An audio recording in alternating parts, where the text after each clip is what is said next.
Hey everyone, welcome back to Dev Parkour. Sorry if the audio is a little bit weird. This was not actually the video that I was supposed to be recording today, but I'm having some technical difficulties. So the video that was supposed to come out today will actually come out tomorrow. So stay tuned for that. Be sure to subscribe, hit that notification bell, and then you'll be notified when that video comes out. But in today's video, I want to talk about testing strategies for legacy applications. So if you haven't been following the channel, I've been working on this legacy PHP app and kind of updating it, making it more maintainable, more secure, doing some testing on it, and ideally bringing it into the present and hopefully into the future as well. The problem with dealing with legacy application is that typically either you were the developer that built a lot of stuff, a lot of the functionality, or even if you were, which in this case I was, but I don't remember everything that it does. I don't remember all aspects of the code. And I don't want to accidentally, break something along the way. So ideally, I'd like to have some testing in place so that, and as we'll get into, this only goes so far. But I want to have some testing in place so that if I make a change, I don't inadvertently break something. I don't want to have to go through and manually test the entire application. So there are a couple different approaches that I can do. Number one is I can do unit tests. I can certainly do unit tests, and that I probably will do as I get into some more granular areas of functionality to make sure that I don't break the individual units of functionality. You can certainly do integration tests, but in my opinion, those are a little bit tricky with a legacy application because the integration points and the ways that everything links together might not be as obvious to you as either it was when you first wrote it or as it was obviously to the original developer.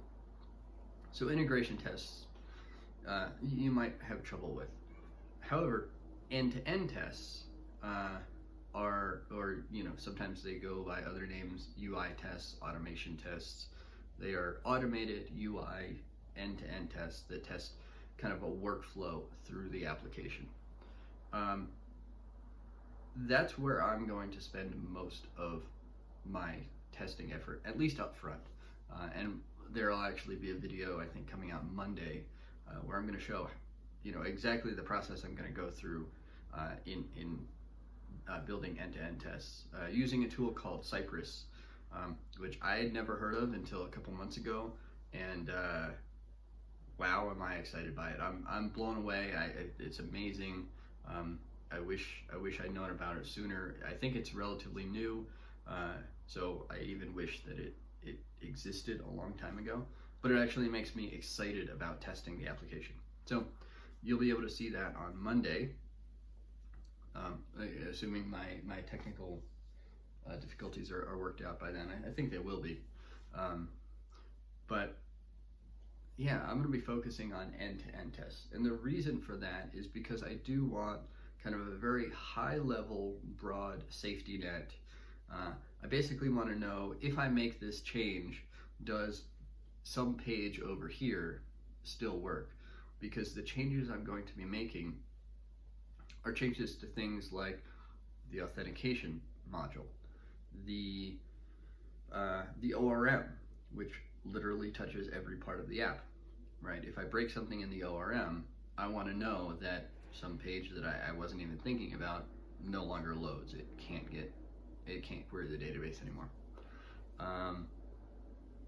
Yeah, things like that. So end-to-end tests are going to be really important. And end-to-end tests are not intended, at least for me in this case, are not intended to test every little specific piece of functionality. That's what unit tests and eventually integration tests will be built to cover. But the important part here is making sure that on the whole, the app tends to work. I'm not worried about individual little bugs because, let's be honest, there is no testing on this app. I guarantee there are bugs. Even when the app was working flawlessly, there were bugs that I didn't know about.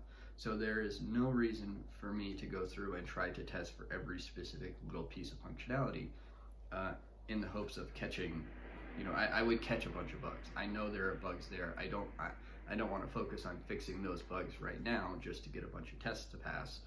I want to get tests in place so that I can really quickly and hopefully in my CI pipeline really quickly get a green check mark if I didn't break anything major, or if I did break something major, I get a red X and I know that I have to go back and fix it. So that's what we're going to talk about on Monday. We're going to show exactly how to build one of those end-to-end tests, and depending on how long the video gets, how much time we have, I might integrate it into the CI/CD pipeline. If not, I'll do that off camera and maybe do a quick, maybe I'll get into this YouTube Shorts thing and do a quick short on how I integrated it into the CI/CD pipeline. So leave a comment down below if you have opinions on what you want to be in that video, or if you want to see a short video, if you want to see me get into the YouTube Shorts area, or anything else you can think of. If you want me to answer some questions on video, I'm more than happy to. If you have suggestions for future topics, leave them in the comments down below. Be sure to subscribe, click that notification bell, and like this video if you found this insightful. Thanks for watching, and I will see you tomorrow, hopefully with the video that I had intended for today. Thanks.